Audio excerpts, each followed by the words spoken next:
Mike, turn your games down. Hi, everybody. This is another movie episode of Games My Mom Found. I am Mike Albertin, and who with me is also Untouchable. I'm Tiffany Albertin, and yep, that's all I got. Hi, everybody. This is Kenneth Sanity, and I'm not fucking with you, Mr. Hardcase. I'm Bill from A Gamer Looks at 40 and Carry My Cross podcast, and here beginneth the lesson. I'm John, and I have nothing. I mean, I guess I could get a Tommy gun. You know, then I could be cool. But That was such a cool weapon at one time. oh, the Tommy guns are awesome. It wasn't very good, I don't think. Sure was cool. Pretty great. They're like fairly like the BAR in World War II was like the end all be all, but the Thompson was like the next best like machine gun outside of its caliber. Cool. If you live in Texas, you probably build your own from a catalog. I live in Missouri. I could probably build my own. I mean, don't put it past me one day to actually do do that. What are we here to You talk wouldn't about, shut up in your Mr.? mail from the previous owner, though. So hey, Yeah, that's yeah, great. because clearly that's what you do in your apartment in Austin, Texas. What are we here to talk about, Mr. Mike?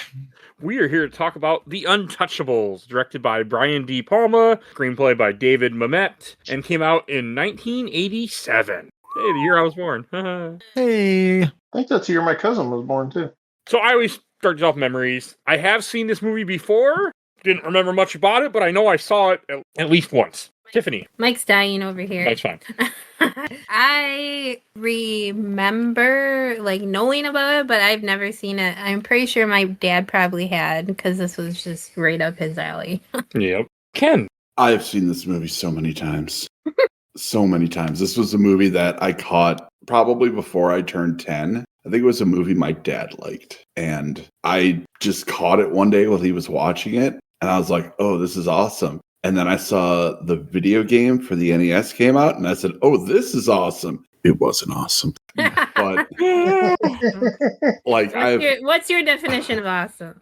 that game is rough, buddy. Yep, it sure is. I spent a little portion of my morning today playing the NES game and the Super Nintendo game. Mm-hmm. Oh, buddy. Yeah, That's rough. I'm assuming for a reason. I was going to bring it up later on, but yeah, it's rough, not great. But Is it like a beat 'em up or what is it? I mean, what? How does it play? Not to sidetrack us anymore. We're always sidetracked. It's like a shoot 'em up with side scroller, and it's weird. It's remarkably faithful to the movie. So the first part, we can actually touch on it later. Let's save that one for later. That might be a good addendum to this. Are you recording for that one? No. You're gonna? At some point, maybe. Yeah, soon. We'll save it for later. Anything else, Ken? We're going to say? No, I just watched this along. Okay. Move along. Bill. I've seen this a couple of times before. This was probably, again, another Netflix rental at some point when I was really ingesting tons of movies. This is one of those that shows up on cable a lot for some reason. It just shows up on TV, and when it's on, you'll watch it because there's some very, very good performances in this movie. This movie I like quite a bit. It's very good, and it was fun revisiting it last night for the first time in probably a solid, I don't know, 8 years. Probably it's been a while since I've seen it, but it's very memorable. So yeah, that's my history. And John. I have never seen this movie until 9 o'clock this morning when I sat down and actually watched it. I think the first time I ever actually heard about this movie might have been the episode of Supernatural when Dean goes back in time and meets Elliott Ness. I think that might be the first time I ever heard of The Untouchables. Maybe that's the only memory of this movie I have before that was that episode of Supernatural. Now I want to watch Supernatural. But I did. I bought the 4K of it like years ago when it came out, the Steelbook, and just never got around to watching it until today. Oh, and it looks so good in 4K. Oh, it looks really good in 4K, and the Steelbook is freaking gorgeous. I assume you have the Steelbook, Ken. No. Didn't we watch this with him? Yes, but we rented it on Prime. He didn't bring it. What the fuck, Ken? How dare you? Oh, absolutely. I just have the regular case version.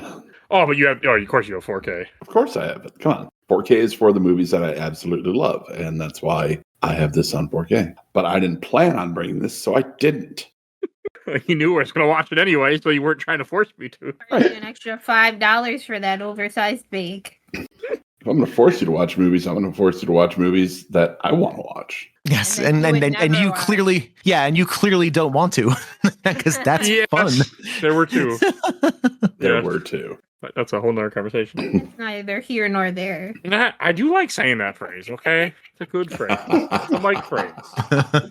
This movie made me want to go to Chicago again, though, like really bad. I mean, Yeah. I know, 80 years later or more, because I don't want to I'm doing quick math in my head, but I really want to visit Humboldt 100. It just made me want to go back there, like, because the station that is in this movie is still there. It is. I took pictures when I was there.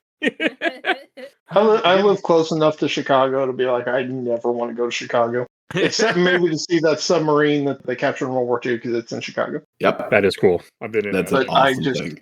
Fuck Chicago. Chicago's awesome. No, I've never been. That's one of the few cities I've never visited, and I'd like to go at some point. It's cool. I want to go again. I was supposed to go this year, but I don't think that's happening. I don't think that's. But that was my plan. And there's a reason why I've never visited Chicago, because my wife, who's sitting right next to me playing Fallout 4, when I mentioned Chicago, she made an ick face. She can't stand that city. That's because she's from Iowa. Possibly, I don't know. Yeah, She I'm had a from- bad. She had a really bad experience in Chicago, and she's never forgiven it. So keep telling her Yeah. we need to visit, the two of us, and give it another shot. Yes, I live like an hour away from Chicago. There are good things around Chicago. She had a bad experience, and that's understandable. But I've been saying for a while, like we should do it with each other, not with. Reclaim it. We should reclaim it. We go visit without crapulent people. So, Bill, I have to ask: did she question my taste in movies again when you said you were doing this? No. What movie we did together? No. What's the last one? Saw 2. Saw 2. That was the one where he looked at me like, "What are you doing?" I said, "Mike made me do it. Blame Of him." course he did. Of course he Blame Ken. I did not have any plan to do any of them, so blame Ken. did. I was pleasantly surprised, and I walked in. I was like, "You know what? That was actually pretty good." Yes, everybody blame me. Blame me for Hey, listen. everything. It's all good. Oh, I don't care. Your hatred gives me life. It wasn't hatred, unfortunately. I don't know. This movie like really captures the 1930s. Like it feels like it was filmed. I mean, it feels like they're actually in the 30s, and I got it. That's impressive. It just, I mean, I don't know enough of my 30s to say, oh, like, that clothes or those cars. Like, I know some, obviously, I'm a history guy, but like, to me, everything looked period piece. Like, it looked good. Yeah, they just went to the store and bought a hat and overcoat I don't care. and a 3-piece. Okay, so like this movie cost $187 million in the mid 80s. That's a lot of money. What? Damn. Yeah. Just for that? What did they spend Oh, it on? I'm sorry. That's how much the movie made. Oh, Okay. It still cost $25 million in the mid 80s. okay. Okay. But what did 25 they is spend fine. $25 million on? A lot. There's no Everything. special effects in there. Well, they spent You $2 think the million guy on. actually shot Sean Connery? Like, those weren't special effects? They just went, okay, Sean Connery, this is your last scene ever. Yeah, they spent They shot him up. What? And They spent the $25 million to clone Sean Connery. That's a bottle of ketchup. That's what that was. They spent $2 million of it on Mr. De Niro. That's how much he got paid to be in that damn. movie for all I of knew that 5 was- scenes. it's like 10 minutes, I guess. Is what. He has like Together? maybe 10 minutes Yeah. of screen time. Yeah, Yeah. but he's so That good is at so it. Yes, he is. He's so good at it. I'm just trying to get Evil. this out of the way. Like, there's a part of me that's like, I think it's a shame that we never got him as the Penguin. Mm, I could see He it. could have done it. You know what? I That's mean, fair. I'm sure that. Why can't I ever think of his name? The guy who's playing Penguin now in the Batman. Colin Farrell. Colin Farrell. Like, I'm pretty sure that Penguin. his look is the Penguin, or is based on De Niro's Al Capone. Like, it would not surprise I Mm. me mean, because they I'll look put- almost exactly the same. I put money on it. Yeah, Hmm. De and he's Niro was freaking born to fantastic. be a mobster. Like, I'm just saying. Yeah. Is he? He's in because as I was watching this, I was thinking one of my all-time favorite movies is Goodfellas, and I was thinking like this is the opposite side of Goodfellas. Like this is the law enforcement side of Goodfellas, and I'm trying to remember if he was in Goodfellas or not. De Niro, yeah. He Mm. was. Okay. I thought he was. Yeah. Yep. I absolutely adore Goodfellas, and this movie went right up there, right next to Goodfellas. I don't know if I put it up against Goodfellas. Goodfellas is a special movie for me. That's one, again, another one of those Yeah. where I'd have a hard time critiquing it, you know, It's- but It's not as good as Goodfellas, but it's darn close. No, it's pretty good. Yeah, I would say that. It's funny we're talking about De Niro because I thought he's probably one of the weaker parts of this movie. He's kind of playing to type a lot. He's just being classic mobster dude, and he doesn't do much except hey.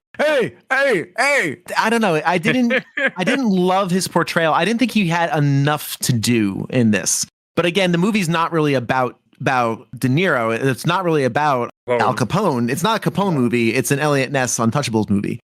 So I think he's in it enough, but I don't think his performance is sensational. I think he's kind of just playing to type, kind of like it happened for a few days. Well, I mean, yeah.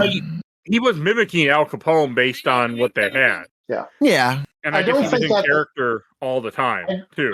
I don't think at the time that they probably could have got anyone else to do that good of a job for what he was in the movie. Yeah, that's understandable. I feel that. And something to consider, too, is that we're watching this extremely out of historical context. True. You know, like, by this time, we're watching De Niro do gangster stuff, and it's like, oh, yawn. Yeah. That's all he does. But, like, by 87, he had just come off Godfather 2, which was a dynamo performance. Yes, he is incredible in Godfather 2. I've never seen any of the Godfather movies, so... Oh, if you like Goodfellas, you should check it out. It's always been on my list of like something I should watch. I just never done it. Yeah, I know about the horse head. I know about the horse. I know everyone does at this point. Hopefully, like my assistant who didn't know what Watergate was, he knew I was going to bring that up. Hey, she was only a young 56. How could you expect to know what Watergate is? Okay. Mm-hmm. Has she never seen Forrest Gump? Has she never looked at a history book or watched TV? Okay. I don't know. This is the trivia question. And all the answers in this book started with the word water. What was the scandal in 1972?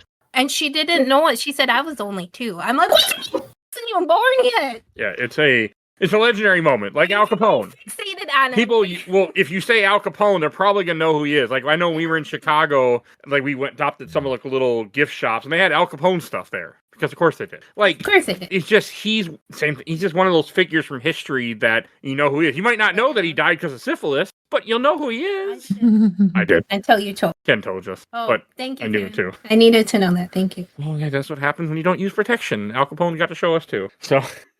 But no, I mean, I get where you're coming from, like the whole Robert De Niro's performance. I like it in this movie, but I also have never seen Goodfellas. I barely watched. I've seen very few Robert De Niro movies, actually. I'm pretty sure. I've seen a lot of. There's a lot wrong with me, beautiful. But I had this conversation with Ken. I don't like Ben Stiller. What? Do not like that actor. We'll do it for Robert De Niro. No, there's so many better movies you could do for De Niro. Yes, I've seen a few. Like I've seen Taxi a long time ago, but it probably would have been. Yeah, I love how that wasn't in the script. But like I've seen this movie before, but at the same time, like when I seen those, it was before we met, over 10, 15 years ago is the last time I've seen these. And I was surprised. Like I forgot a lot about Untouchables. I forgot Sean Connery was in this movie until it came up sometime after we did The Rock. Like. Completely all left my brain, which also those are not released yet, but they will be soon, guys. So you'll hear them soon.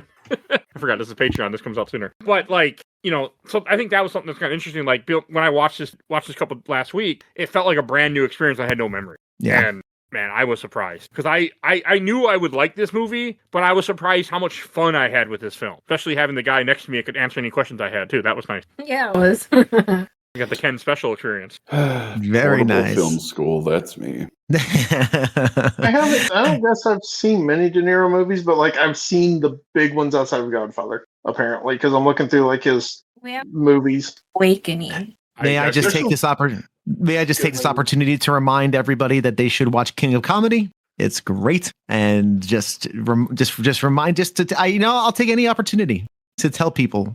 Please watch King of Comedy. I have no idea what that is, other than I know you mentioned it before. I've heard of it. I don't know what it is. Watch that instead of watching Joker, please. Yes. I've seen Joker. Yes, because King of Comedy is the better Joker. Much better. Oh, yeah. Oh, it's not as, I don't know, whatever. Joker's fine. This movie is not accurate, obviously, to what really happened. No, it's not. It's still really fine. Isn't. I mean, it works as a fun movie. It captures the feeling. It shows you kind of what they went through. One scene that was actually based in real life is the baseball scene was real. I think it's a legend. I'm not sure. Yeah, it's like an urban legend. No, Yeah.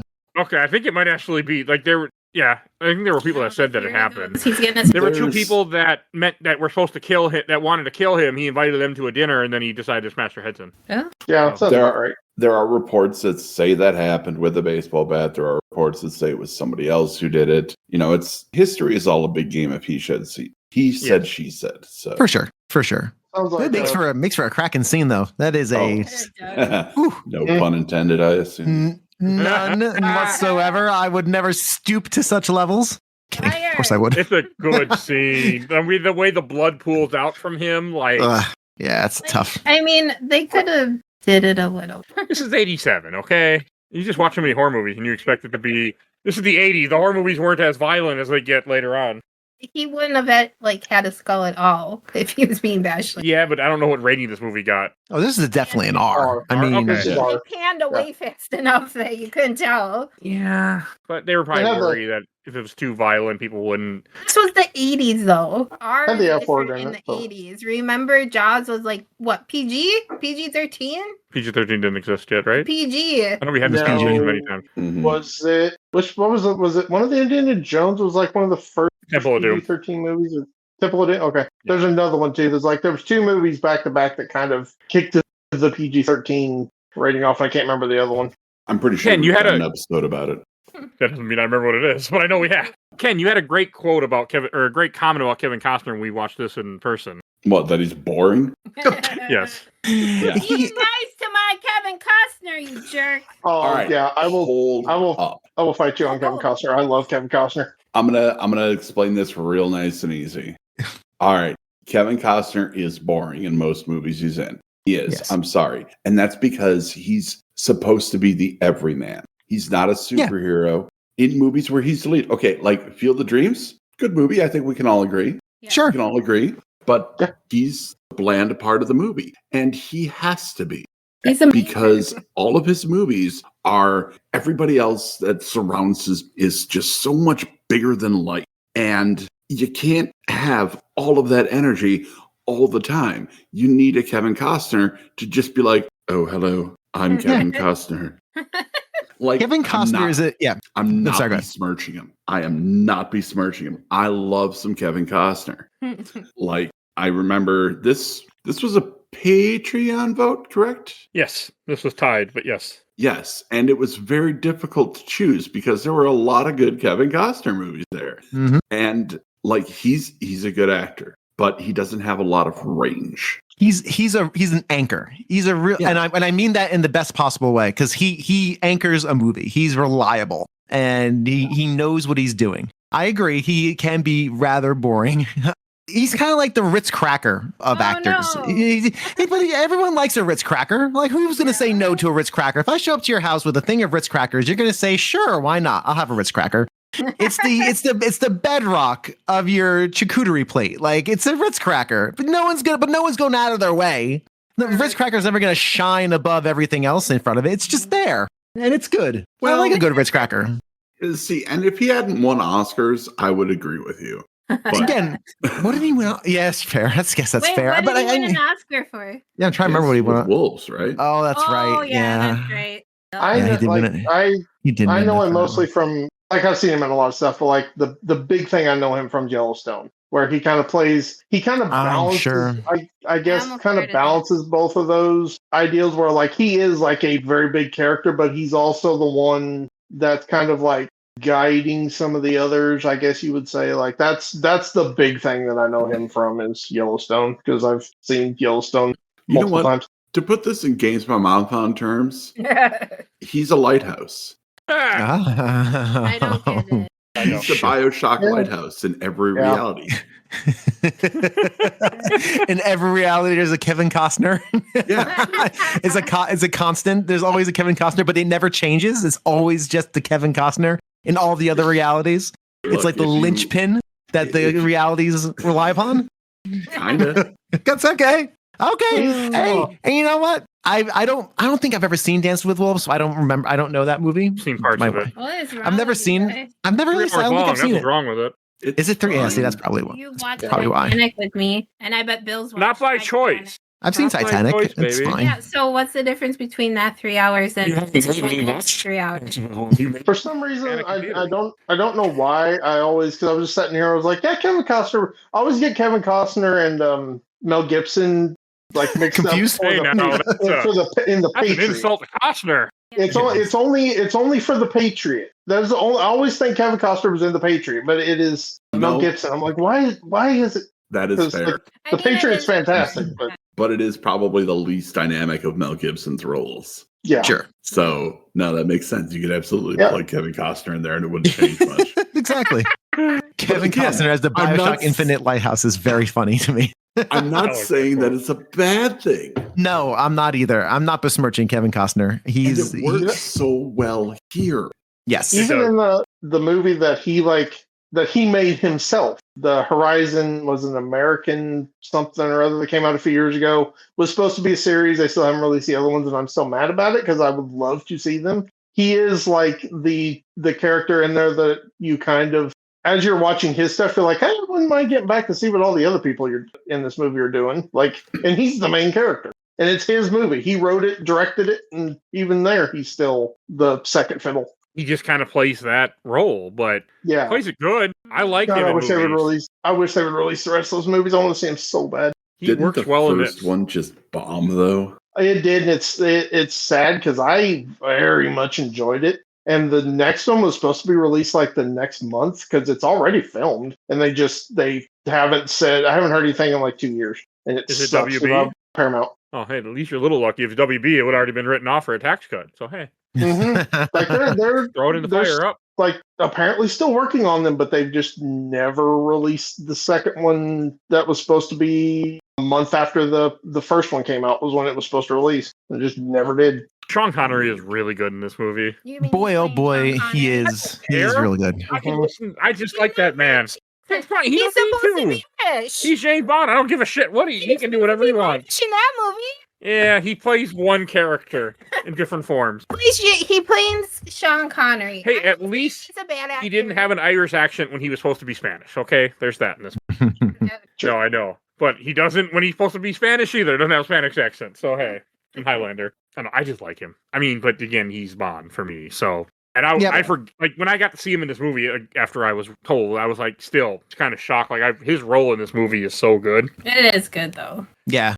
Jim Malone, a fictional character. Oh yeah. Yep. Yeah, but it's sort of Everybody based. but Oh no, he's Elliott great. Ness I'm not. Yeah, and I'm not just Capone are besmirching him. fictional. Yeah, Well, I mean- no, that's not true. Frank Nitty's real too, but everybody else is fictional. but Frank Was Nitty Andy didn't get Garcia- thrown off the cliff or off a building. Was Andy Garcia's character fictional or was he real? He's fictional. That's He fictional. is? Okay. I like Andy Garcia in him. I feel like Andy Garcia doesn't get enough love. I normally don't like that actor that much. I He's really good in never, this. I never knew who he was until he showed up in Landman, and I'm like, holy crap, this dude's fantastic. And I don't know that I'd ever seen him in anything else. I just remember him in A Man Loves a Woman. That was a good. Never seen that movie. Of course you haven't. I'm sure none of you have either. I saw it once. Did you? I liked it at the time. However, I haven't seen it forever. It was just it kind of hit home. Oh, I'm trying. I need to watch more movies out of my comfort zone. Trying. Well, besides comedies, I ain't trying for that. But I don't know. And I do like Andy Garcia's character. Like, I guess because in historical, like, there was no Italians that were on the squad, but the movie's kind of like, we want to have an Italian, so it isn't that we're just hating on Italians. Italian. His last name was Stone. Remember? It sure was. So I mean, that's kind of I get that. I mean, it is the 1930s, and the mob was, factually was a lot of Italian. Yeah. That wasn't inaccurate. Yeah, but like, see, when most people talk about the mob, they're talking about the mafia. It's very important to note that the Chicago outfit was not mafia. Oh, it wasn't? No, it was No. it was Al Capone's mafia. It did not have any affiliation with like the wider known mafia. It was his and his alone because no one wanted to mess with him. Yeah. And they were and it didn't. very racist. Yes. Yeah. He was from and the also, wrong part of Italy. They wouldn't let him join. right. Yeah, and it didn't really have the structure of the Italian mafia either, right? If I remember vaguely correctly. Yeah. Yeah, I think there's something somewhere I read was like at one point they asked one of like the real mafia about Al Capone, and they're like, we didn't want to mess with him because that dude's fucking crazy. He was. Yeah. Yeah, he was out there. Well, you Of know, show. that's the syphilis talking. I mean, one thing is not referenced in this movie that is essentially what brought Elliott Ness there is the whole Valentine's Day massacre, which instead they have a liquor store get blown up and a little girl holding a bomb. Hey, mister! Boom. I was like, no, she's gonna. And that's supposed to be what brings Elliott there. Like, as far as a way to start your movie off goes, there's no real better way than firebombing a small, adorable little girl. There really isn't. I mean, let's be No, honest. you're right. Let's be honest. I mean, Get to your film school 101, if screenwriting 101, you know, just Still that'd be trying. the first thing you think of. We talked about that all the time in my screenwriting class. That's right. Exactly. Sean Connery getting an Oscar for his portrayal. I should look up who else he was against that year, but I that makes a lot of sense. See, a lot of people don't get it. Interesting. And I'm like, but how? How can you deny it? Well, This he was is up against Albert Brooks in Broadcast News, which I have not seen. He was up against Morgan Freeman in Street Smart, Ooh. Vincent Gardenia in Moonstruck, Ooh. Ooh, and okay. Denzel Washington in Cry Freedom. Ooh. Ooh, Right. good on you, Sean And Connery. he Those are beat some out heavy- all four of those gentle those are some people. heavy hitters. They are. Okay, but in all fairness, Denzel wasn't Denzel by then. No. I'm surprised he was nominated for Cry Freedom. Been a while since I've seen that one. I don't even know what that is. I haven't seen that one. I don't think it was until Glory that Denzel turned into Denzel. Yes, What is I think what that's does correct. That mean? The actor of note. Yeah. Yeah. Oh, okay. Yeah, like stupid famous. I was like, who else has he been this whole time? That's I fair. think it was, It's very was fair. it like I think I'm confused. I think they Okay. do like a John Q. That was also a big Oh, role that for was him. Yeah. a good one. Yeah. But like, I think out of all of those, Connery deserved it. Yeah, I agree. Yeah. Connery did. It's such an important role for this movie. He is all the great lines, of course, and he's also rather for someone who's kind of this unhinged B cop who's like really digging going after the big fish. He's surprisingly grounded. He has these really great moments of one of my favorite scenes is when after the big Canadian shootout when he picks up the dead guy and tricks the I mean, come on now. You can't lift up a dead weight body with one hand. When you're Sean Connery, you can. How many have you tried? Facts. I've tried. It doesn't work out. Now, I mean, there's are you a story Sean there. Connor? This is true. No, This she is was true. not. What? And That's the- good. Fine. I'm not Connor Cobb. Nor was That's- your I guy, am- the dead guy that he pulled up wasn't actually dead either, so that helped, you know. Oh no, he was dead. Oh Not yes, in he's real life. very Oh, here's that. well not. Oh yeah, not in I real mean- life. Yeah. You're right. Yeah, okay. I see what you mean. I'm trying to make a joke, but It's what a great moment. it is. Yeah, and then, I like, the don't Canadian guys approve like, of your methods. yeah, you get so mad at him. I mean, I don't know. They should have told him like, took him outside, but he was already dead. Didn't matter. We already shot him. Why? Like, He's he just wasn't Canadian. It doesn't matter. Yeah, it's Canadian. Why? RCMP, who cares? I just rode along that slander with you, Ken. I was just like, let me just grab on your coattails and just. I do It's like all how right. they're all riding horses, though. I thought that was a nice touch because it is It was 1930s. cool. That's what they would have been doing. Mhm. What a great and what a great moment of like you know they're gonna succeed. Like they have this. It's very victorious. The soundtrack by Ennio Morricone. I can't pronounce the guy's name. Ennio Morricone. Yeah. Thank you, Ennio Morricone, which it's really good. It gets in the way in some of the slower scenes when it's really melodic and it feels like an 80s movie because again, that was of the style of the day. But other than that, this great soundtrack for sure and was nominated for, I think, best soundtrack that year as well.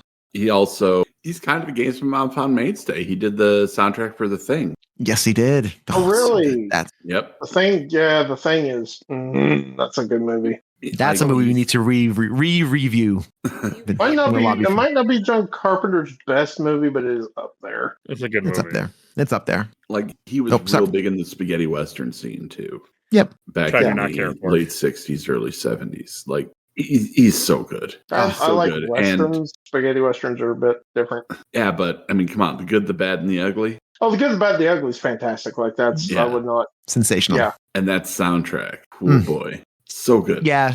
He's one of those composers that you know it's him. You can just tell it's him. And no one makes music quite like him. Like no one does it quite like how he can make music. He's got a very distinctive style. He's sensational. Especially Indeed. in this movie. Oh, so good. Yeah, it's a really good Really soundtrack. good. Yeah, I will say, like, did anyone else get a feel of? Oh, well, it's the is it the Power Rangers live action movie with the baby in the stroller where at the police I don't station? know, I'm like, Mike. okay, this is almost getting to Power Rangers the movie with the baby stroller going down Can't the remember. level Mike, ridiculous. what the hell? I've seen that movie. I never heard about it. I can't remember though. I may be thinking of the wrong movie. I'm pretty sure it's the. I mean, I it know might- this it's is Turbo. a reference to an old movie Oh, for Yes. the internet. Yeah, it's Yes. Turbo Power Rangers movie. It's not the live Oh. action. Fuck That's Turbo. Fuck Oh that yeah, movie. that movie's awful. But That movie I is love it. hot garbage. Piece of shit film. Wow. Sorry, Luca. no, No, that movie. he's not wrong. Turbo Power Rangers movie is it ain't good. You know what movie is good, though? Mm. Battleship Potemkin, which came out in 1926, which this movie is a direct ripoff of. Never Now, seen it. He can I say, never heard of it. oh, it was an homage, but no, this is almost play for play Odessa Steps scene in Battleship Potemkin. It's from 1925. I'm not surprised you haven't. You don't do old movies. No. But this is one hell of an old movie. And Sergei Eisenstein is pretty much considered one of the main contributors to early cinema, largely for Battleship Potemkin. So if you ever have a chance, do yourself a favor and check it out. And you'll be like, oh, I get it. As a matter of fact, those scenes that were the sailors that were killed on the steps of Union Station in this movie were there because of Battleship Potemkin. Hmm. De Palma thought it would be fun to throw sailors in. Oh, that's They interesting. didn't really fit. I was like, why are there like random sailors just here? They're Because sailors De on Palma leave. respects Oh. his Yeah. history. Well, yeah, but I just saw them as sailors on leave. Yeah, I didn't I balk know. at I just it. thought it was kind of like, why are they just like they're just here to get killed? That's all they do. Yeah. Yeah, you can definitely feel that the director of this also directed the first Mission Impossible. Oh yeah. Yes, Yeah, my favorite. yeah, it's a. I had never seen really it like that until. movie. I think it's the only Mission Impossible I had not seen until last year. Right, I watched it right before the new one came out. I like majority of those movies, but I don't know. There's something Oh, really yeah. special about one. But I someday I want to cover it, but not yet. That's Yeah. something really special is Brian De Palma. Yes. Yeah, I do like his work. Like, because the only other Brian De Palma movie we have done in the show has been Carrie, and I really Mhm. like Carrie. Yeah, Carrie's good. Great. He has a good filmmaking that he does in here, like some of the slow shots, like to go back to that scene with the baby carriage. Like that whole scene is shot so well. I did not realize it was a ripoff of something else, but it's still shot well, and it's still like it goes on for a bit, but the tension is there. It goes on too long. It's not so much that it goes on too long. Well, it does go on too long, but it's because they like slow motion, like for like feels like 2 minutes. It's like slow motion of him running down the stairs trying to catch the baby while all the convenient shots of all the bystanders getting shot instead of him. I was just gonna say I do love at the end when Andy Garcia's character was laying on the ground. He's like, "You got him," and he's like, "Yep," and just pops him in the head. Damn. That was a good scene. I love was that. a- I love that. That entire sequence from them entering, I think it's Union Station, right, in Chicago. Is that right? Yep. Yeah, Yes. from the entire scene from them entering Union Station to that final. I had to watch that in film class. Like that's a scene that is studied in like film school, like in editing and in pacing and in tension building. That is one of those. I don't know if you've had to write a paper on that, Ken, in your film studies class at some point, but I know that was one of the ones that I had to watch. And it's masterful. It is masterful in the way that it sets everything up. It has some. It's like hey, you're not quite sure who the antagonists are. There's one you might think, but then his lady friend comes out and they walk away, and just the tension in that is. But one of my favorite scenes is the scene where the Oliver, I think, is the name of the character. When Oliver and the bookkeeper get killed, that steady shot, that single shot. That single shot in the police station is so beautifully done. It's just, everything just turns. You're feeling good. They got the bookkeeper. They're taking him to the courthouse. They're in the service elevator. That thing closes. And then you see the officer, quote unquote, who's with them. And you're like, oh, I know that face. And you just know they're they are cooked, and that's it. Oh no, poor guys. It's just great. Speaking of that scene, did any as I was watching, I was thinking this guy feels very much Heath Ledger's Joker in The Dark Knight when he doesn't have the makeup on. Like when he's doing the scenes of him, I'm like, that feels. I wonder if that was inspiration, because it feels very much like the same character. I am and always will be a Billy Drago appreciator. And he's got a face. He's got a face made for villainy. Yes, he does. And he's good in everything. He's in something else too. What is it? Now that I'm thinking, He's in a lot of something else, honestly. It took me a while to figure out where I knew him from. Charmed. There's some specific. What's his name? Billy Drago. Yeah, he's just got that face. He's got a good villain face. He does have a good villain. Wait, was he a villain in Charmed? Yes, maybe. You said he was a demon. Did I say that? Yes. Is he? I don't know. Oh. I didn't watch Charmed far enough. Okay. We should do that. No, we shouldn't. Yes, we should. Hear me. I can't do that show. Why? Because it's... Alyssa Alano and baby crop tops and baby bangs. Oh, no. And little rice jeans. Nah. I like her, but nah. Don't think you're going to win that one. I'm not worried about it, because every time she starts that show, she doesn't get very far, then turns it off, so I'm not too worried. I think we need to start on season 2. And if you're a Brian De Palma fan, the Alamo Drafthouse this summer is doing De Palma Summer. It is De Palma Summer, baby. And they're showing all the classics. Sisters, Dress to Kill, Body Double, Blowout, Carlito's Way, Snake Eyes. I don't know any of those movies. Carlito's Way is so good. I think I'm going to go see Body Double and Snake Eyes. I think those are the two I'm going to. June 13th and July 22nd. I would see Carrie. That's about it. Carrie might have already happened. Let's see. Okay. When is Carrie? Oh, Carrie's on Tuesday. You can see Carrie in a couple of days if you want to go. But yeah, so it's just interesting that it's a De Palma Summer at the Alamo Drafthouse. The same time that really quick, I figured out where I know him from. He is Doc Benton in season 3 of Supernatural, Ghost Phasers. Yep. Yeah, but never seen Supernatural. Oh, that one's really great. That particular episode is a nice twist on the Frankenstein mythos. I dropped off about season 6. That's when the show ended, technically. So season 6 and 7, I will say, are the worst seasons of the show. It picks back up season.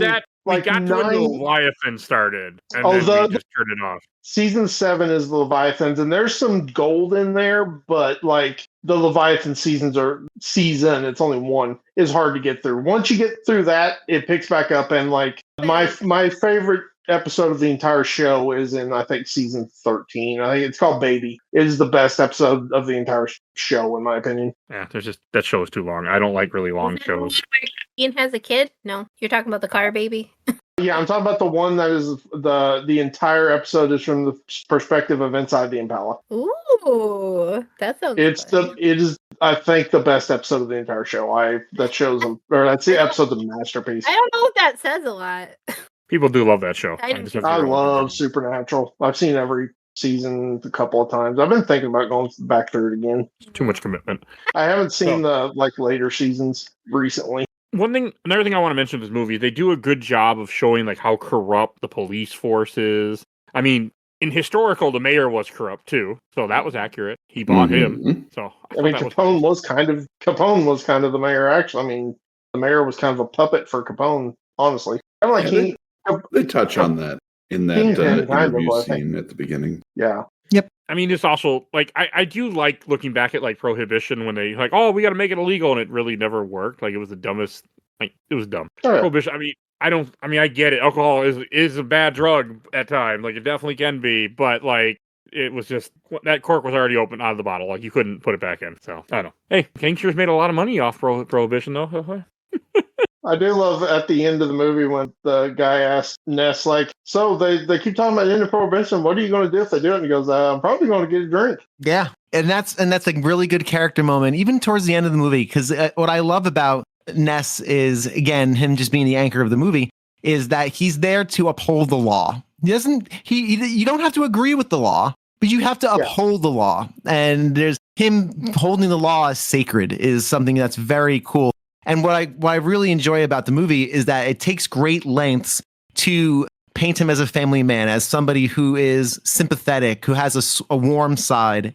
It takes its time to do that. So when he starts becoming more and more like Sean Connery, his character, and starts realizing that's how you have to play this game in order to win, it causes this tension, right? You don't want to see this really nice guy become the hard-nosed cop, but he kind of has to. And there's something very cool about that journey that he goes on.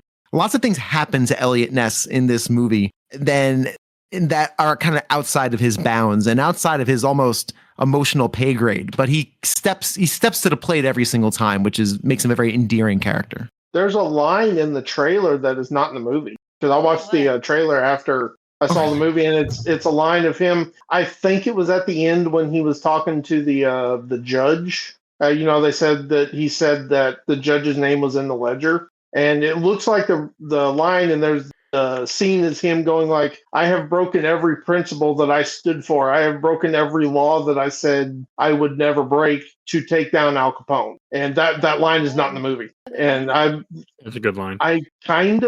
There's a part of me that's like, I can see why it's not in the movie, but there's another part that like, that's a pretty darn good line to not be in the movie. I would recommend going and watching the trailer to see the line. It's really good, and it's delivered really well. I mean, I get why they didn't have it, because, the idea is supposed to be he was upholding the law, so he didn't break the law. But, I mean, this is the 1930s. It also makes me wonder, like, was the judge's name actually in the ledger, or was Ness lying? No, he wasn't, because he says that in the movie. In the movie, he says in the movie, he mentions it to, I think, Andy Garcia, and he's like, his name wasn't in the ledger. He's like, He's channeling his mentor. He's channeling his mentor.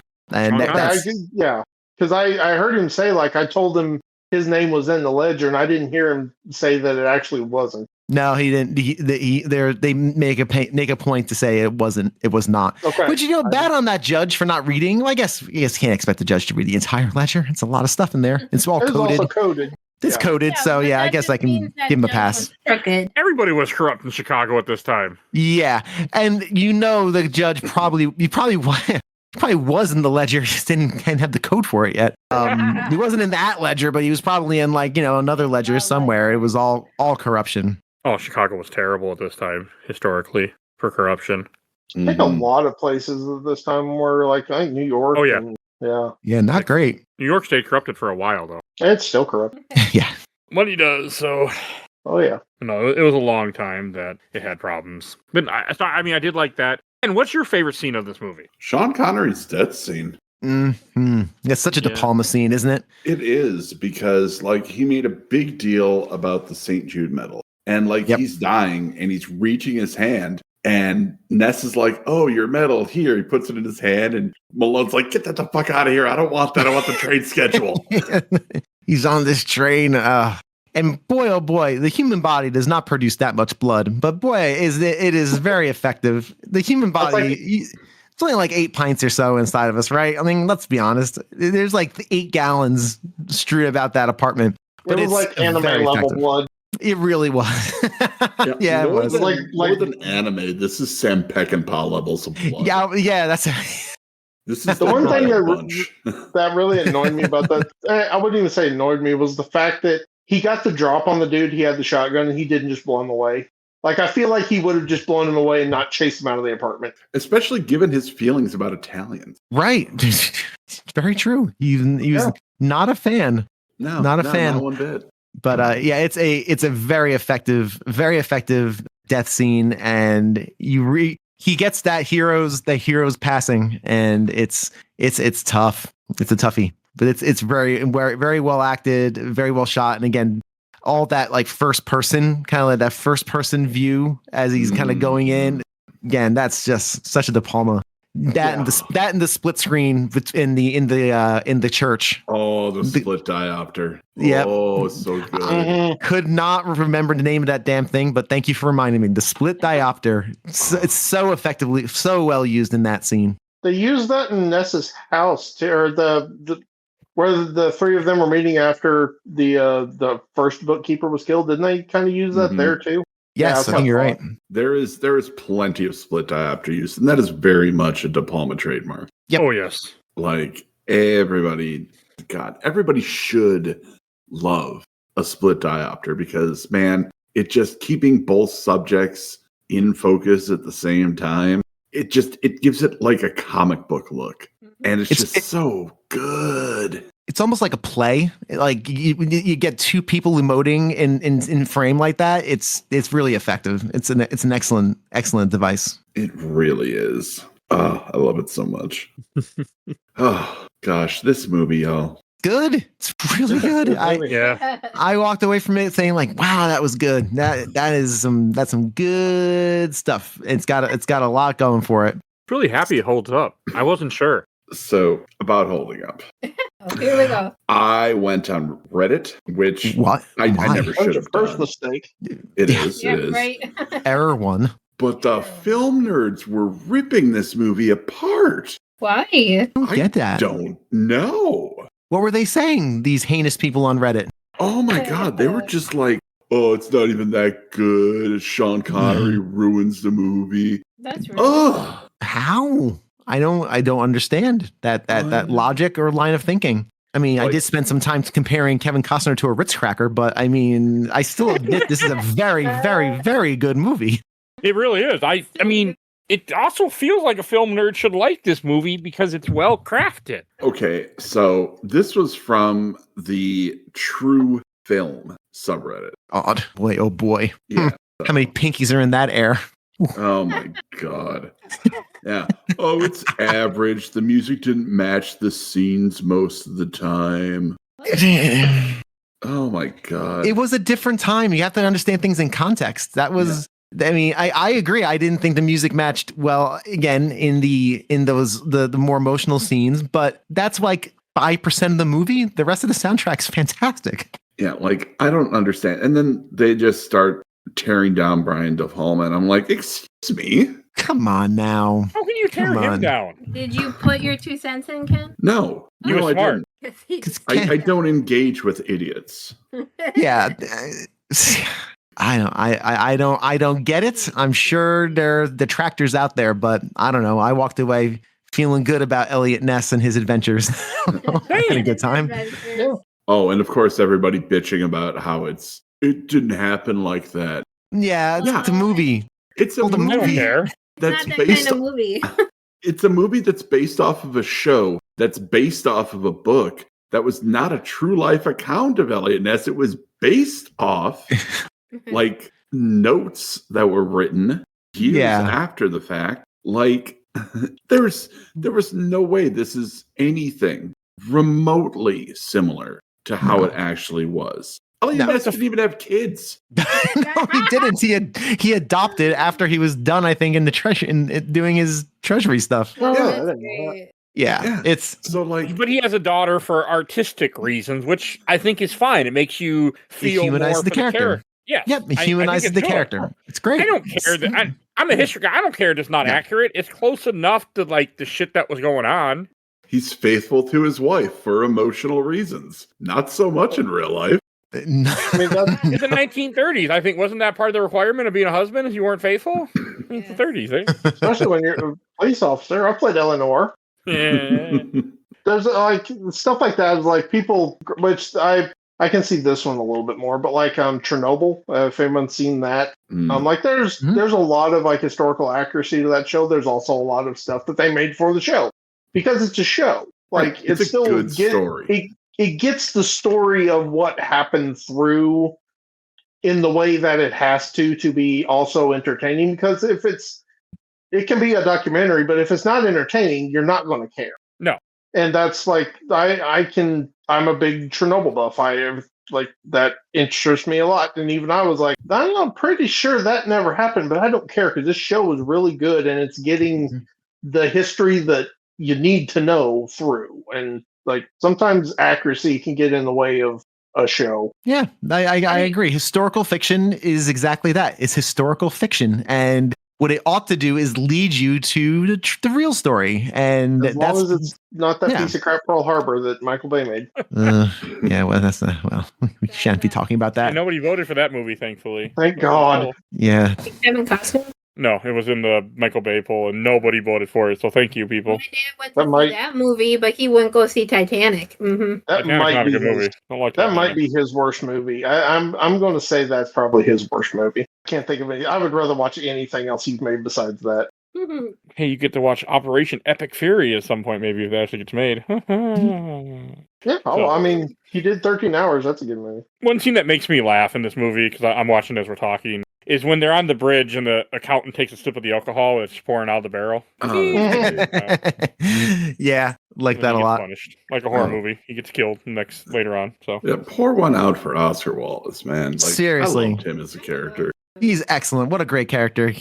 What a great character. Hey, can you handle, do you know how to hold a gun? Yes. Come with us. Do you have a badge? Now you have a gun. That's the line. That's the line. Yeah, you're right. That's the line. So good. One of my favorite lines in this movie is definitely the one with when he throws the guy off the roof and they go, where's, Frank Nitti? He's like, he's in the car. In the car. In the car. He's in the car. Great line. If wrong, it wasn't a lie. When he's talking about like how Malone died, he's like, he died screaming, and Ness throws him off the roof. Yeah, did it sound anything like that? I was like, that's a good solid comeback right there. I like it. Yep. And it went from complete like goody two shoes Boy Scout nerd to like prime canon action hero with like the quippy nonsense as he kills somebody. And you know what? That's the story. Yeah, that's the arc. I mean, it's good growth, because on the bridge when he shoots that guy with the shotgun, you can see the remorse in his face. So at the end, when he decides to toss a guy off a building who's unarmed, I mean, that's a lot worse of a murder than shooting the guy that's shooting at you. He knew he was right. He probably would have beaten the rap. He somehow, some way. He had a note from the mayor in his pocket. To whom it may concern, don't arrest this man. That was the most ridiculous thing. Can I get one of those to whom it may concern though? You just got to pay a lot of money to whoever's in charge. That's all. I'm an Old West justice kind of person. Like I still think in this time of day there's a time for Old West justice, and that was one of them. Yeah, sometimes you just got to do what you got to do, and sometimes that's throwing fucking Billy Drago off a goddamn roof. It's so good though. Yep. Because right before that, he saves his life, doesn't he? Right? Yeah, he gives him the old Inigo Montoya. Mm-hmm. That's the good whole reference. I'll help you up here. But you'll kill me when I get up here. I promise not to kill you when you get up here. I totally thought he was going to pull the trigger and he was going to be out of bullets, because I was counting. I was like, did he shoot 5 or 6? Is he out of bullets or does he have one more? That's a good question. I never pay attention to bullets. He doesn't shoot. The only movie I ever count is Dirty Harry, because Dirty Harry actually matters. Well, Dirty Harry also says, "You feel lucky, punk." I don't remember how many shots I fired in the heat of the battle, or something like that. And I know I'm butchering the quote, but yeah. No. That's what I do here. It happens. But that's the only time I count shots with that movie and those movies, because they actually reference it. I normally don't count because it's not accurate a lot of times. John Wick was the first. Well, I mean, I've always been a gun guy, so I've always kind of like, they squeeze off like 300 rounds out of an Uzi. I'm like, I'm 90% sure they don't have that many rounds. But like John Wick was the first one where I'm like, oh, they're being like deliberately accurate, and I love it. A lot of times in the Uzi, the magazine would, if it was to be accurate, the magazine be dragging on the ground. like a 5-foot magazine just going like a belt fed. Like, yeah. I never care. I'm not a gun guy, so I don't really I don't know anything about them. Yeah, I have a few. That's fair. I know a revolver has enough bullets fun to take down any living creature. And there's a thrill of reloading when you're, reloading a revolver. I know that. Yeah. That was a solid one. Revolver, yeah. Oh, yeah. That's Revolvers are fun to shoot. Like, they're you never have to worry about them jamming. That is the biggest thing of a revolver. I mean, I do like it when the Tommy gun jams in this, because I felt accurate. Yeah, it's probably a stovepipe. I'm assuming Tommy gun jammed. I'm assuming any like old assault rifle like that at the time would have been jamming. Yeah, they call it a stovepipe jam. It's where half the spent casing like tries to come out, but it doesn't make it all the way, and it sticks in the chamber, and they call it a stovepipe because it looks like a stovepipe. And another historical inaccuracy also was the fact, like, they don't think the Canadians would have actually helped them. They'd be like, the Canadians wouldn't care. It's not illegal in their country. Yeah. I So, wouldn't be surprised. They're not all nice. Let me tell you. Ken, do you have experience with Canadians? I work with Canadians all the time, and they are not the lovable, hockey-loving populace that you expect them to be. Sometimes they can be quite upset. You mean Steve from Resident Evil Code Veronica is not a nice guy? Maybe in real life? Maybe It's really. probable. The Canadians I know on the show are all pretty cool. Blair, Kyle, Jody. I know 3. All right, so that's 3 out of a country of millions. Hey, it's not bad baddie nods, right? Well, I only know 3 Canadians. Well, actually, there was another Canadian on the show once, but he's only on 1 episode. So, yeah, I know 4. Sorry, I left for a second. Are we back to besmirching Canadians? Yes, we're No, still we on never Canadian, stopped. Canadian for some reason. I don't know why, but it ended up there. because the Canadians screwed everything up on that raid. That's Oh. why. They really did. They really were just. Why'd they go early? Because they're assholes. I thought Canadians are nice. We just talked about that. I know. I just wanted to make the joke again. That's how it felt to me, though. I was like, oh, okay. Yeah, like Ness was lucky that he got what he Yep. did because the Canadians really botched that one. Yeah, they really did. They really did bungle that whole situation. I love the Charge, and it's I loved Oscar like running out of ammo and just running up and like hitting that dude with the butt of the shotgun. I was like, okay, that's pretty good. I enjoyed that a lot. he didn't listen. think- He didn't listen to Malone. Malone said, "Make sure you bring extra shells." He did Yep. not pay. He did not pay attention. If my gun ran out, I'm pretty sure I wouldn't be running toward the enemy. I'd be hiding. Yeah. I mean, you either Adrenaline's a hell of a drug. You either Yeah. run toward him and maybe surprise him, or get shot in the back. I think I would try to run towards, especially if he's not there as I'm running towards him. Yeah, I've never been in that situation, so I haven't. True. been. nobody shot Hopefully at I me. never- I had people threaten to shoot me, but no one's ever shot me.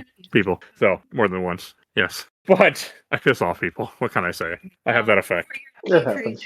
No, this was not. This was personal. Well, we'll leave it there. But I had people threaten to shoot me. I'm not sure you'd be proud of that. That you pissed someone off. He was a crazy man and a veteran too. So, but I pissed off a few people that are gun nuts that have threatened to shoot. I have that effect. Yeah, on people. they're as a gun nut, those are not good people to be around because you should not have access to guns and threaten to hurt people. Now, you should have access to guns and be able to defend yourself, but never threaten to hurt people. That's no.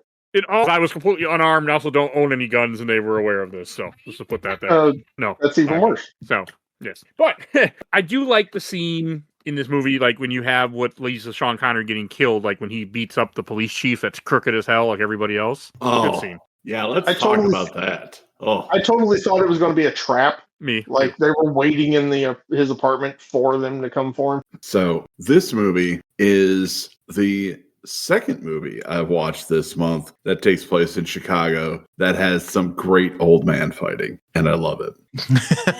Okay, what's the other one? That would be The Fugitive. Ooh, That's a good movie. Yeah, another foundation old man fighting.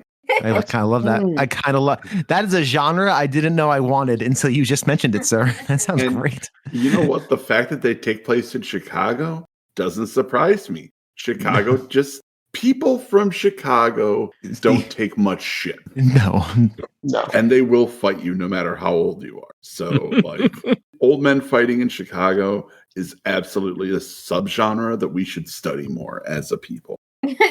You know what? I think, Fugitive on this podcast. I think I might someday. pull my copy of The Fugitive out and watch it tonight. Now that you said that, I haven't seen that movie in a long time. So Me either. fucking good. Somewhere. That's a That's good the one with movie. Tommy Lee Jones. Yep. Hmm? And Harrison Ford. Oh, I just knew Harrison Ford was in this. All I knew. Tommy Lee Jones. Oh yeah, I mean, and then there's a sequel, sort of U.S. Marshals, which I really like. Just yeah, it's a solid sequel. It's a really good movie Why'd you say sort of? because it is in it because Harrison Ford's not in it. So he's hunting a different guy. I know. Wesley Snipes, I believe. Yeah, it's Wesley Snipes. Yeah. But Wesley Snipes is innocent, if I remember correctly. So was Harrison Ford. Fair. My dad used to quote that movie all the time. I haven't seen it in years. So good. Any other scenes that we haven't talked about? Can I just say that I think throughout this whole thing, his wife is far too calm. Yeah. Like, she doesn't seem upset at all. Not driving away, not like right after she gave birth. knowing that people are out to find her. No, nothing. No, she's just fine. Yeah, She wasn't the actress that's I thought interesting. she was either. For a second, I thought she was somebody from Next Generation, but she She's wasn't. not. She looks really familiar, and I I can't can't place her where I remember know where her I from. found her. Yeah, I looked up her filmography. It wasn't anything I knew, so it wasn't the woman I thought she was. it is Patricia Clarkson's first movie, Okay. which is fun. Oh, yep. I think I know. Yep. I think now I know where I know her from. Oh, A she lot was of in people- Dogville. She was in Dogville. Yeah. No idea what that is. Yep. I Okay. love it. Yep. She was in I Green love Mile. it. Everybody else would have been like Green Mile or Alright. Shutter Island. Oh, yeah, Bill's Shutter like Island. Dogville. Shutter Island's a good movie. Yes, I remember. Hey, sometimes I'll stick Ah. with it randomly. Like Tiff is watching the new Matlock, and I heard this guy talking, and I'm like, I know that actor. Where do I know him from? And I'm sitting here listening to watching the show episode. I'm like, he was in a random episode of Next Generation, and he was, and I was very proud of myself. He was She the is hotel sorry. manager in the episode where they get trapped in a hotel in season 1. She is Yeah. the Season 1, you don't need to. I can't think of his name, but Robin Williams' character in Jumanji, it's his mother. Right. Oh, okay. Yeah, she's done a lot of work. Wow. Very Mhm. cool. So Ken, do you want to say what happened to the real Elliott Ness after this movie? The real Elliott Ness got transferred to Cincinnati after the events of this movie played out in real life. But he died penniless alcoholic, Oh, which is Oh. irony coming for your ass. that is really sure is the Volstead Act. When we Only watched a this few years person, before. as soon as he said, "I'm going to go have a drink," Ken looked at me and like, "Yeah, he had a few too many." Yep. Really? Huh. It's Probably unfortunate. It definitely was a heart really attack. an experience getting to watch this next to Ken. It really was. My chopped liver.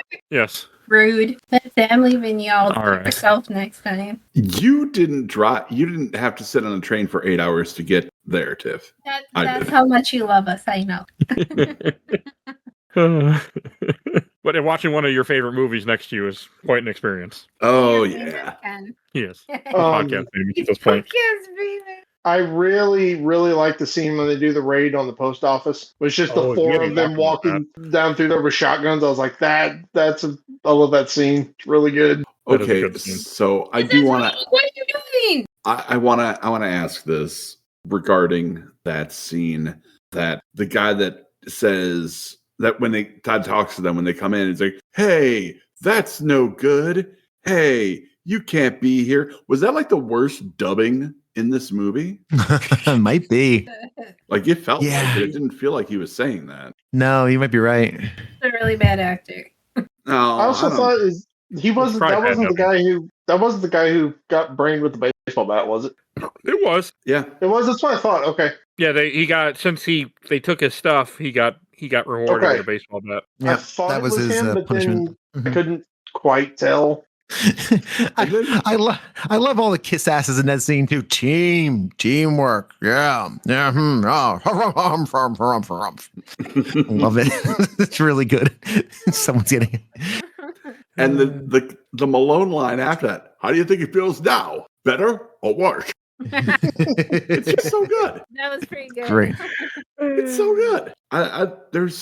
Everything he says in this movie is iconic. Yeah, Like it this- With really his is. Irish accent. It Yeah. doesn't matter. Yeah, It really doesn't matter. Start people killing the little people. And you didn't have an Irish accent sounded- He there. didn't have an Irish accent. He was in Ireland. I thought he was. Sean Connery doesn't do accents, okay? He just does Sean No. Connery. no, he does not. For a second there, I thought he was Scottish. He Which is- Sean Connery is Scottish, but Yeah. he was doing a Scottish Irish accent. No, there was no Irish in the accent. I just like Sean Connery. He's a All treat right, to watch Sean, you're going to movies. do an Irish accent. Got it. Talk exactly like I do. No. You paid me. I'm just going to do what I do. Thank you. That's why it works so good in Hunt for Red October, because they're just Yeah. like you're hearing them in English. Yeah. Oh, it's such a good movie. He's not Russian, but you know what? Who the fuck cares? he's not. Sean Connery. That's right. He's earned the right to not have to try that hard. He's okay. Apparently. And look, It's in my contract. I should not be doing any voices for anyone. you have not lived until you have seen the movie Finding Forrester, and you have heard Sean Connery in his Sean Connery voice say, "You're the man now, dog." Isn't there like a really just god awful terrible movie that he's in? Is that it? No, That's you're thinking one of of them. you're thinking of the one that begins with a Z, Zargoff or something. Oh no, Zardoz is good. Zardoz. Yes, That How was is That's League? good. I know There's League like of a Extraordinary l- Gentlemen is hated. I don't That's- mind that movie actually. Like it's that's not wrongly good, but hated. it's fun. It's wrongly hated. That's a fun Yeah, one, there's Okay. one movie that he is in that is just like it's awful, and Never he's say never. I don't like that movie. maybe you might be thinking of Zardoz. Zardoz is I saw that in a bar. Oh god. It was good. It's like a And really it was. niche movie. Maybe that is it. I remember him wearing a very revealing outfit in Zardoz for some Oh, I reason. love that outfit. It's pretty dope. Pretty good. The orange version of the Borat swimsuit. Hell Yep. yeah. Yes, sir. Yes, sir. Is it young or older Sean Connery? Oh, it's Younger. Much younger. Yeah. This Okay, is then that can this was work. before, I think it was before his James Bond stuff. I guess Oh, obviously. he was attractive then. So Oh yeah. Like it The League was, of Extraordinary Gentlemen's not. It's not a good movie, but it's a really fun movie. So I will not say it's a bad movie. I won't either.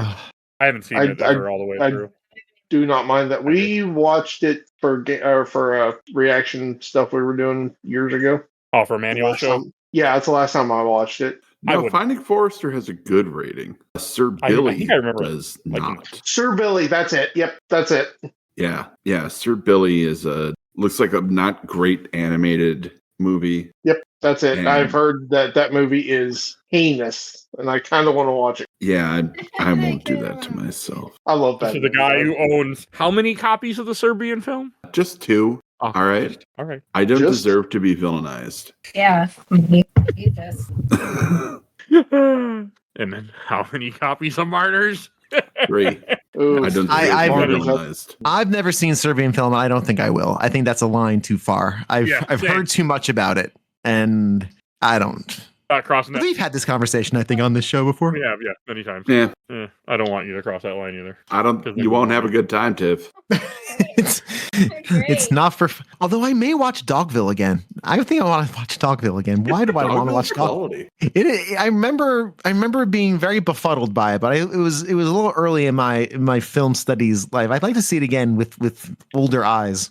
I remember to be some pretty good performances in that. Any last thing to say about the Untouchables? I'm good. Well, we want to talk about the video game real quick. I Please. I played a total of a half an hour across 2 systems worth, and I want to get my time's worth. The video game, it's very faithful to the movie. It doesn't control well. If you enjoy, imagine like a light gun style game worth the D-pad on an NES, and you have, and everything has a life bar and a timer, and they don't give you a lot of time to do anything.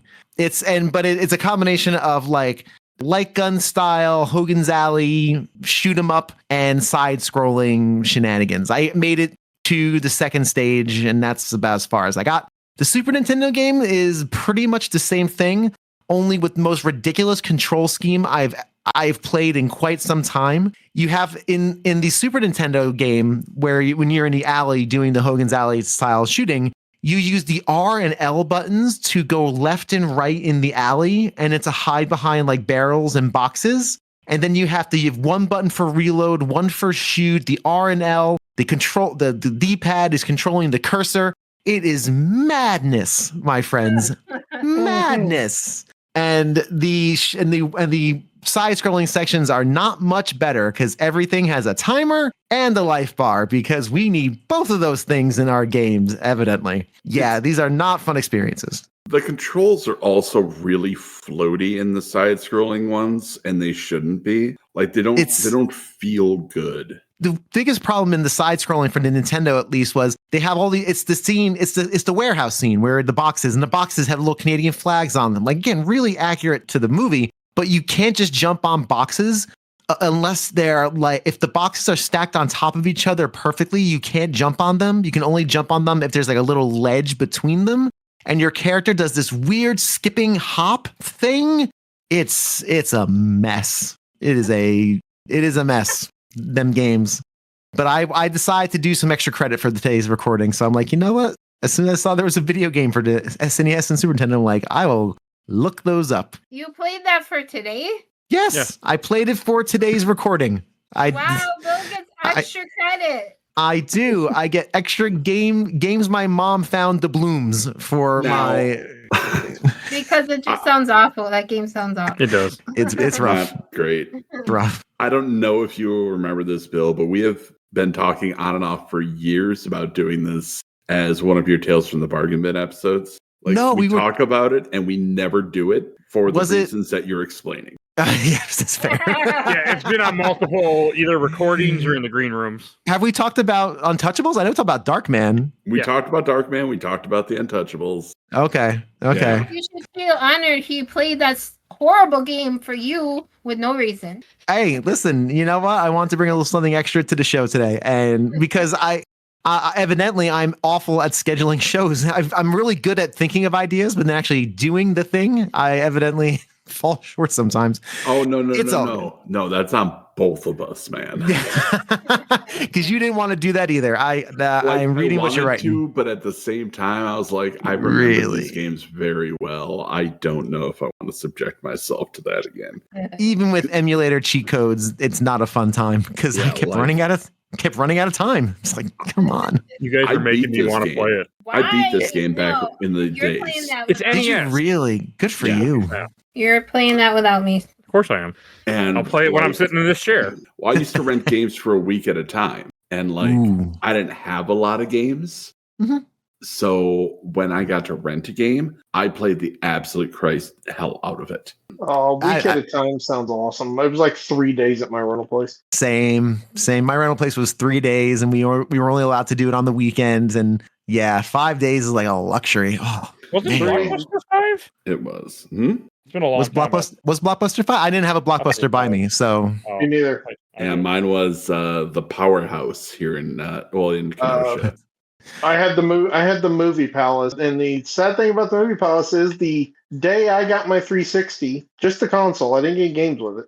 I was like, I'm going to go to the movie palace and go rent a couple of 360 games so I can play them. Walked in there, I was like, the heck is going on? We are selling everything and closing. ooh. Oh. So I had a 360 at home that I did not have any games for like 2 days. Ugh. That birthday's kind of sucked because I really wanted to play Ace Combat 6. That does suck. All right, let's go to Shelf Stacker Box then. And Ken, why don't you lead us in?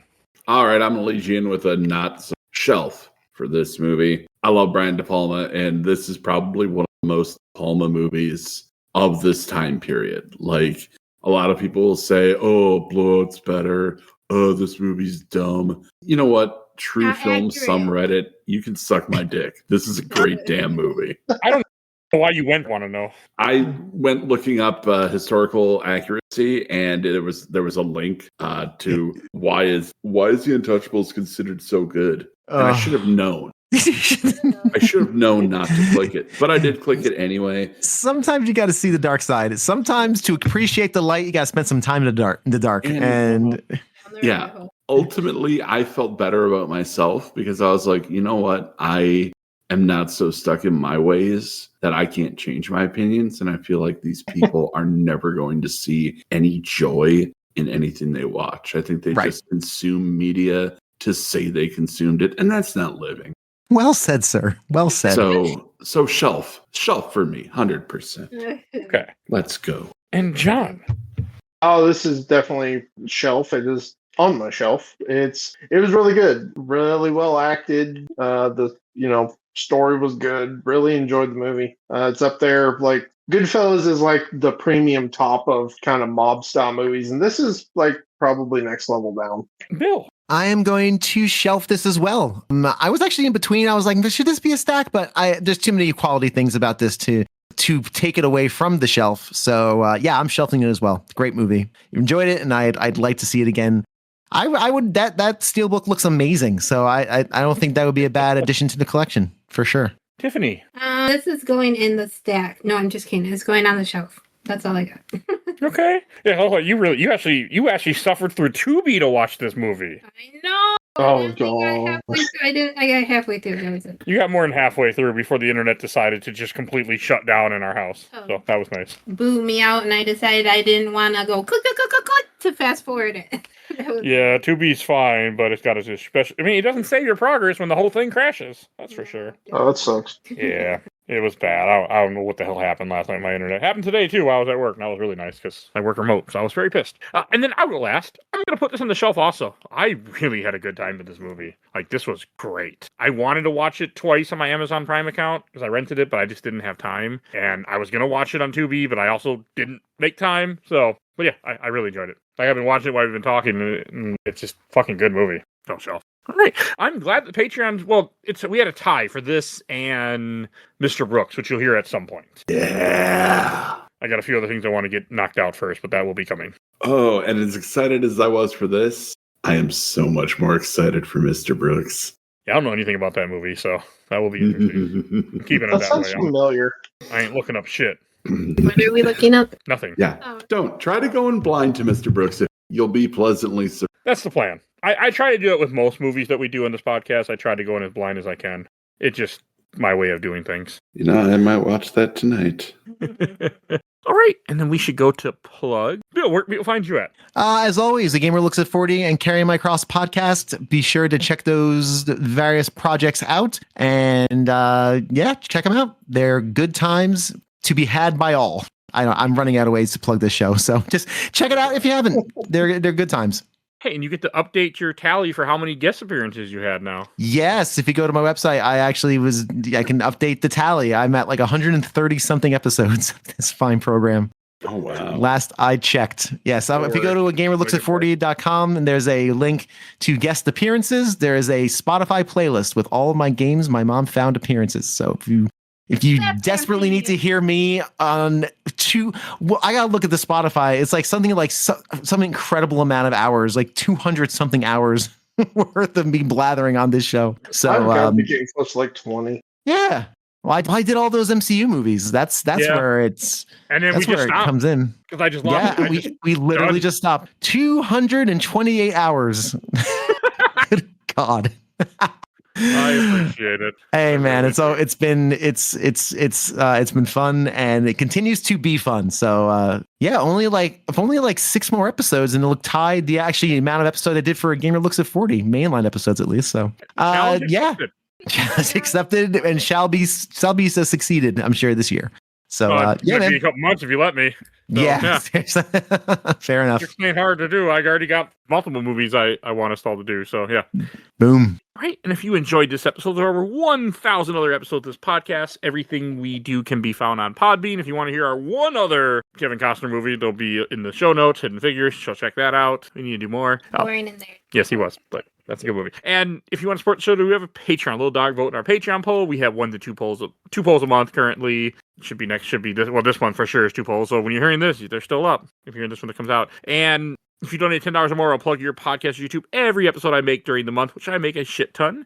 And like these lovely people, Phoebe Stanton, the Let's Play Princess on YouTube and Twitch, and follow her podcast, Nerds of Broadcast. And check out absolutely the best podcast of Work in Progress. They talk about the MCU movies and are currently doing the Alien Predator franchise. And want to give a shout out to my awesome intro and outro creators, Helena at Hell Hasfree. Follow her on TikTok and Instagram.